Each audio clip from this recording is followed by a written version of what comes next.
Back to throw. Good protection. Runs up out of the pocket. Runs to the goal line. Leads it in. It's a touchdown. His first NFL touchdown.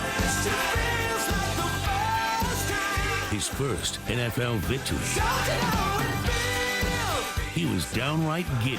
Wanting to scream, wanting to run, jump up and down, do everything. I was just excited to get that first win. It wasn't just Dak and the offense. In the end zone, intercepted. Barry Church takes a knee. I thought we fought our asses off and really played the right way. The defense stepped up big. Throws it right, broke it up. Broke it up. It feels good because it's hard to come by each and every week. The wounded Bears come calling. It's a good team. This team plays the right way. The quarterback can make plays. In the bright lights of Sunday night, it's Cowboys Bears on Cowboys Game Day. It's a rainy Sunday morning in Arlington as you look live. Might make for some wet tailgating this afternoon, but then it's Sunday Night Football tonight under the big top. It's the Cowboys and the Chicago Bears tonight, but right now it's Cowboys Game Day, the only live local Cowboys pregame show in DFW. Hello and welcome inside the CBS 11 studios. Bill Jones along with Keith Russell and the Pro Football Hall of Famer, the Minster Randy White, as we get you set for tonight's game. And it was a late night last night at the stadium, and Jerry Jones is not a happy man today because the Arkansas Razorbacks lost to Texas A&M. In fact, I understand the Cowboy chopper left early from the game last night. Oh, no. But he has a day to make amends today because the Cowboys play the Bears. Yeah, he's going to be happy today. That's when exactly he leaves right. the stadium. Right. Or we hope. It's just a matter of, is it going to be home sweet home? Are we going to see some home cooking finally? I mean, when's the last time the Cowboys have won a game at home? We have to go back to last year's season opener. I'm tired of walking into Arlington and walking out feeling like I've been defeated. It needs to change today. This afternoon's going to be the changing deal, Pete. Get ready for it. Okay, you can already feel it this afternoon because it's wet outside, so fans have to stay inside and get wet for tonight's game, right? Yeah, and we're playing the Bears. Get ready for Sunday Night Football. Yeah, you're playing the Bears, and if you look at it's kind of a setup deal. You don't look at them too hard because they don't look like they're beat up. Oh. It's a game we should win. Oh, so now they got to fight overconfidence as well. We'll get into Right. all of that over the course of the next half hour. But let's get things started with one Dak Prescott. All the talk in the Cowboys locker room this week was about Dak, his play, along with his poise, his composure. They've impressed Cowboys fans, his teammates, and coaches. The players have his back and aren't surprised that he's doing so well. It don't surprise me at all. It's somebody who takes their job serious, and like I said, he had respect from, probably damn near all of the guys in here. That's credit to him because the way that he approaches the game.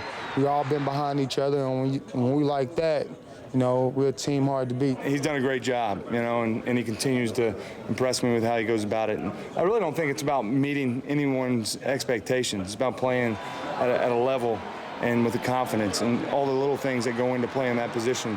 He's done a tremendous job at it. All right, Dak Prescott, I thought he was good in his first start in the season opener against the Giants, but I thought he was a lot better in his second start against the Redskins. What do you think, Randy?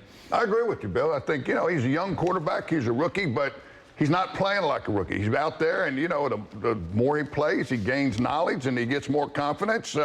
He's going to continue to improve.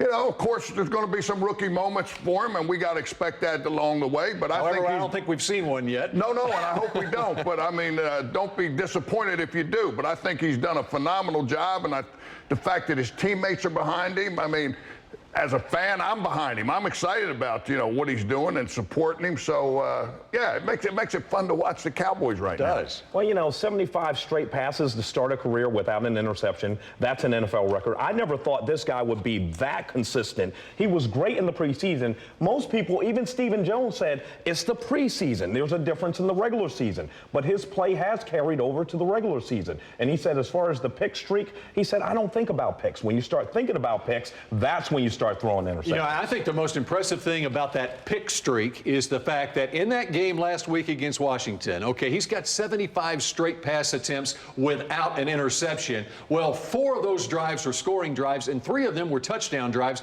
of 75 yards or more. He's very productive at the same time that he's not throwing picks. Exactly, Bill. And you know, I'm sure that's the last thing on his mind is throwing an interception. He's thinking about throwing completions, making first downs, and making touchdowns. And, you know, as long as he continues to do that, you know, they're going to continue to do well offensively. Well, the Cowboys have 4 total touchdowns this season. He wears number 4. All 4 have been on the ground. Can we get one through the air finally? That's the one negative you can find right there. It'll have a touchdown pass yet. It'll happen. It'll happen. Just time, you know, that run. We want to see running touchdowns because they're running that football. That's going to open that passing game up, Keith. You watch. They're going to show some throws. They're going to throw some touchdowns. That's going to throw some touchdowns. Okay. I think one of the big ways that he showed strides from the week before is he had to make more NFL-type throws. Everything was kind of a dink and dunk underneath the coverage of the Giants the week before. But last week against the Redskins, the coverage that especially Bashaud Breeland was playing on Dez Bryant, Dez was open on those 15, 16-yard intermediate routes, and Dak was right on target with it. It was getting Dez open, and the game plan, obviously, Randy, was get the football to Dez Bryant, and the Redskins' defensive game plan just played right into their hands, I thought. Well, exactly. You know, as Dez Bryant, if you can get that ball, he's a big play guy. And it seems like this team, when they get Dez rolling and he gets rolling, that whole energy on that football team kind of goes with him. So getting Dez involved and getting him involved early is a big thing for this football team. You know, Dak this week in the locker room said that Dez has always been happy with him, whether it was that 1 catch in the season opener or 7 catches against the Redskins. But no doubt, Dez was even happier after week 2. You know, and you got to keep Dez happy. And Dez is always, early in his career, you could tell that you had to make a concerted effort to keep Dez involved. I thought he showed great maturity the first game of the season where he wasn't getting a lot of targets. And with time, he was going to get some targets. And obviously, and I think you saw it in the preseason, too, that Dak and Dez, there's a certain chemistry right there. Dak was comfortable throwing the back shoulder fade to Dez in the preseason. Haven't seen it yet, them connecting in the regular season, but with time in practice, I think it'll come. And I think Dez realizes, hey, you know, he's playing kind of a leadership role here with Dak and showing him some confidence and getting behind him. And it's not just about Dez now. Now he's matured and he's trying to help this football team win games. And it also helps the rookie quarterback to have a reliable receiver in Cole Beasley. And what you're seeing with Cole Beasley, it's not just underneath crossing routes like you see a lot of times from a slot receiver or little screens like that. They've been able to throw downfield. There was a huge 3rd and 11 completion on a key third quarter drive against the Redskins last week. You know, Cole Beasley, 13 catches, 140 yards, leading the Cowboys in receiving after week 2. In fact, Cole Beasley and Jason Witten have combined for 25 catches. That's the 2nd best of any duo in the National Football League. So Dak's finding a way to spread it around, Randy. And yeah, Dez got his, but who thought this undrafted little man named Cole Beasley would be leading the Cowboys in receiving right now? Well, like Dak said, he's always open. And he has that confidence in him that he's always going to be open. He's a little quick guy. I mean, who can keep up with him? He's like a little mouse running around out there. You can't keep up with him. We got a new nickname for Cole. At one point, Jason called him the paper boy, and then he was called the squirrel, and now he's the mouse. Well, do you ever chase a mouse, Bill? It's hard to get him. It is hard. It is hard. All right, let's move to the other rookie, the running back, and that would be one Zeke Elliott. And Elliott, he made strides last week, but then late in the game, a couple of fumbles. Is that something that haunts a rookie running back at all? Well, I'm sure it's something that he needs to work on and be aware of, but not something he should dwell on. You know, he's an excellent runner. He just has to make it a priority to hold on to that football. You know, it's not college now, it's in the pros, and these guys are going to be aiming for that ball. They're going to try to pull it out, and once they know that you fumbled, they're going to come back at you some more. So you just have to be aware of that and keep playing football.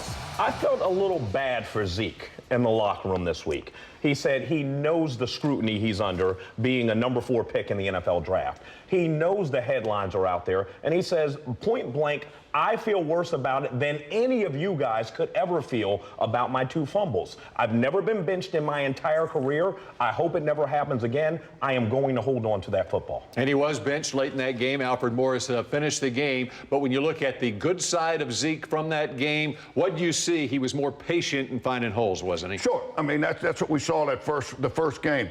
So boom, all that energy, all that excitement, he just bam, bam, bam. Now, showing a little more patience, letting these blockers do what they do up front, finding that little crease and hitting it. and going. And he's going to get better. As the more he plays, the better he's going to get. All right, and he never had a problem with fumbles at Ohio State. Coming up, Jason Garrett, the gambler. What did the Manster think of the onside kick? And going for it on 4th and 1. But first, time for our Wingstop trivia question. Jason Witten has played 209 games as a Dallas Cowboy. That ties him for third most all-time in Cowboys history. He will move into sole possession of third place tonight with his 210th appearance. Who is Witten currently tied with? We'll have the answer after the break. Wonder who that could be. Randy. I don't Randy. know. Come on, you should know these answers, Randy. Well, I can make something up. I can make it up. In our Wingstop trivia question, we told you Jason Witten will take over sole possession of third place in all-time games played in Cowboys history tonight. Do you know who Witten is currently tied with? Randy, you got any idea? Well, there you go. There's the answer right there. It's Randy White. It might be me, Bill. Actually, Randy did not know the answer until I threw out the number 209, and then he said, "Oh, that's me." That's right. You remember you did play in 209 I played games. 209. Yeah, that's right. I remember that one, Bill. Number 1 on the list, Ed Too Tall Jones with 224 career games. All right, the element of surprise last week against the Redskins. Jason Garrett was the gambler. He had an onside kick call that didn't work, and of course he had a 4th and 1 call that did work. And let's start with the 4th and 1, Randy. What do you think of Garrett going for it there? Well, Bill, sometimes you've got to take a chance. You got to play to win instead of play not to lose. And taking these chances now this week, the Bears, when it gets to be 4th and short, you know, they had to prepare for that this week. They say, hey, these Cowboys, they may go for this. So it just puts another thing in the other team's head. And, you know, when you're successful, you're the hero. If it doesn't work, you know, you catch a little flack. But, you know, you got to do it every now and then. I love the confidence he's showing in Dak Prescott to be able to make that conversion on 4th and 1. How about the play call to put it on the rookie quarterback in his first road game to make a play like that? And to roll out and for Jeff Swaim to be the target who dropped almost everything in the preseason. The only thing that didn't go well on that play was Swaim started stumbling over his own feet. Maybe he could have gotten to the end zone and maybe Dak would have a touchdown pass. But I love the play call. Onside kick, I don't know. And it wound up, they scored their a touchdown on the drive. As far as the onside kick, yeah, it didn't work. It wasn't executed properly. There was some flack when it did not work, but they won the game, so what the heck? Yeah, when you win the game, it don't matter, Bill. If they'd lost, now we'd be dissecting this call and this play. But you know, you got to practice this all the time. You practice it in training camp. You practice it during the week. Use it every once in a while. See if it works. So in case if you ever really need it, you know what you're doing. The only thing that happened there that should have probably been different is Dan Bailey didn't kick it hard enough. And Barry Church touched it before it went 10 yards. Well, it wasn't going to get 10 yards. So Barry's like, let me touch it. Now, those are the coaching points that we'll go over, and next time we'll get that right. All right. Okay, that's the only thing Dan Bailey's done wrong in his career, I think. But how about the punter, Chris Jones? This kind of goes untalked about when you're looking at key plays in that game against the Redskins. When he pinned the Redskins deep inside their 10-yard line late in the game where they were going to have to go over 90 yards for the game-winning touchdown, that was huge. Yeah, well, that's something that's overlooked all the time, Bill, the kickers, until they make a mistake. But, you know, great play, pinning them down and backing them up. You know, that's as good as any play that was made in that football game on Sunday. All right, and that says a lot for Randy White to say that about a punter as big as any play in that football game. All right, up next, the Cowboys defense stepped up to the challenge, finally finished a game. Randy's ready to strap on a helmet as we tackle the defense next on Cowboys Game Day. It's time for the Nissan On the Road Report. Shop ChooseNissan.com today.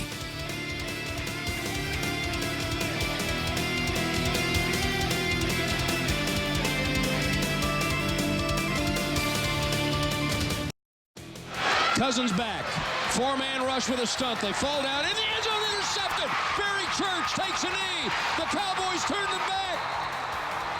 Barry Church with the end zone interception, and that put the Cowboys on their way in the fourth quarter to a come-from-behind win over the Redskins a week ago. We get you set for Cowboys and Chicago Bears at AT&T Stadium tonight. Welcome back to Cowboys Game Day. I'm Bill Jones, along with the Manster Randy White and Keith Russell. Time to talk a little defense here. And what Randy has been talking about, for about the last 8 years here on Cowboys Game Day is the defense needs to finish games. Well, finally, the defense finished a game last week. Well, they did, Bill. They made some big plays in the fourth quarter when they had to make them, and were able to win that football game. So, you know, when I always talk about that, but that's a big part of football is winning the fourth quarter. And like I said, if they can do this consistently and they get a taste of this, you know what? They're going to have a way to win a lot of football games. Specifically, 3 plays there. You saw the Barry Church end zone interception. Then Sean Lee comes across on 3rd and 1 with help from Justin Durant for that big play. And then on the very next play, Justin Durant had the 4th and 1 deflection of a pass. And those were huge. And you got to make those key plays if you're going to win a game in the fourth quarter. That's what it's all about. I mean, that either you make them or you don't make them. You make them, you win. You don't make them, you got a tough time winning. So they made them, and hopefully they can continue to do that. Well, all preseason, Rod Marinelli said, we know we may not be the most dominating defense, but we have to be opportunistic. That's the word the Cowboys keep using, opportunistic. And so far, they have been opportunistic. And Jerry Jones even said, if we can play like the defense in 2014, when we weren't the greatest statistical defense, but we took the ball away, we may have a shot. And so far, they have a couple takeaways this season. They do have a couple of takeaways, and they have an opportunity to be opportunistic because the other team is driving down into the red zone, or the coach is calling an onside kick, or Zeke is fumbling, and so the pressure has been on that defense to make plays in the red zone. And the red zone defense, how about Mo Claiborne? The red zone defense been coming up big. How about Brandon Carr? Well, these guys, Bill, these are the guys that have to make the plays in these crucial situations. And, you know, it's a mindset. It's a mindset. When that fourth quarter comes around, 100 years ago when I used to play, we used to put 4 fingers up and say fourth quarter. Now we're playing a whole new game. It starts now, and we got to win this fourth quarter. And you get that in your head, time to make big plays, try to make things happen. I love the fact that Brandon Carr and Mo Claiborne are finally resembling the duo everyone thought they were going to be. I mean, Brandon Carr never misses a game. He's never missed an NFL game, but he's been vilified for being beaten on some of these big plays. Mo Claiborne has been injury prone, but this year, arguably, he's been the most surprising player on the entire Dallas Cowboys team. And he has been effective. Okay, how about Tyrone Crawford? Rod Marinelli made a move at halftime of last week's game against the Redskins. Moved Tyrone Crawford from the 3 technique to left defensive end. Of course, the Cowboys have been depleted at defensive end, and he got a sack in the fourth quarter. You like that move?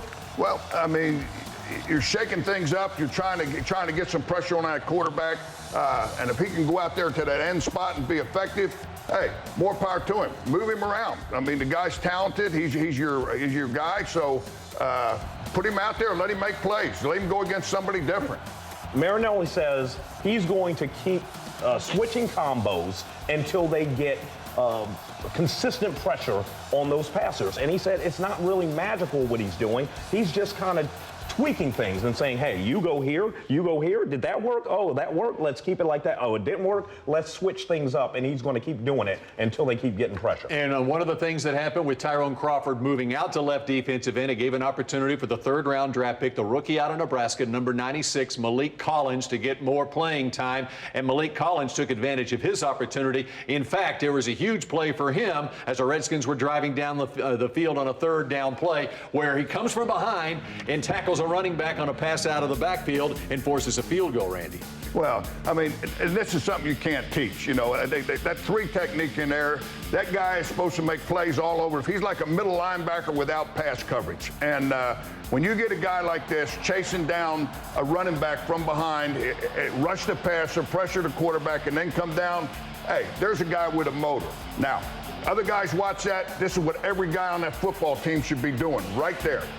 That type of effort, that type of concentration, and when you have that, you know what? Now you're going to get your turnovers. Now you're going to get the fumbles. Now good things are going to start happening for you. But that's the attitude you got to play with. Kind of looked a little bit like Randy White with that play, Malik Collins. All right, up next, prediction time. Who's Randy got tonight? Next on Cowboys Game Day. In the words of Witten, sponsored by Nissan, shop ChooseNissan.com today. We got plenty of home field advantage. It gets loud. You know, something to cheer about. I mean, we were 4-12 last year. I mean, we didn't play well enough. You know, I don't want to make it bigger than it is. And we have great fans, great place to play. On this day, 11 years ago, Drew Bledsoe capped off a 76-yard scoring drive with a 14-yard touchdown pass to Keyshawn Johnson with 1:51 to play. The Cowboys rallied from a 12-point deficit in the fourth quarter for a 34-31 win over the San Francisco 49ers on September 25th, 2005. Sunday night football tonight at the stadium. Cowboys and the Bears. By the way, Orlando Scandrick, highly questionable whether he'll be able to play with his hamstring injuries. No Jay Cutler. Brian Hoyer starts at quarterback. Keith Russell, some final thoughts here on Cowboys Game. My final thought as we saw that overhead picture of AT&T Stadium, I want to see that thing pop off. I want to see that roof pop off with excitement tonight. We need a win at home finally. Even the Bears are 2-0 all time at AT&T Stadium. They're the worst team in football. You got to get it done tonight. I want to see the Cowboys above 500 for the first time in a long time. Well, I think you're going to see it. There's prediction time for Randy. I picked the Cowboys, no doubt. You know, I mean, they got the young quarterback. They got young defensive guys. Hey, these guys not worried about records. They're worried about winning football games. They're going to win tonight. All right, you heard it here first from Randy White. By the way, we've got the Broncos and Bengals at noon here on CBS 11, followed by the Steelers and Eagles. So leave it right here for the NFL today. We appreciate you joining us once again this week for Cowboys Game Day. For Randy White and Keith Russell, I am Bill Jones, and we'll see you tonight after the game. Turn it on over. Well, Dave Campo will join us live.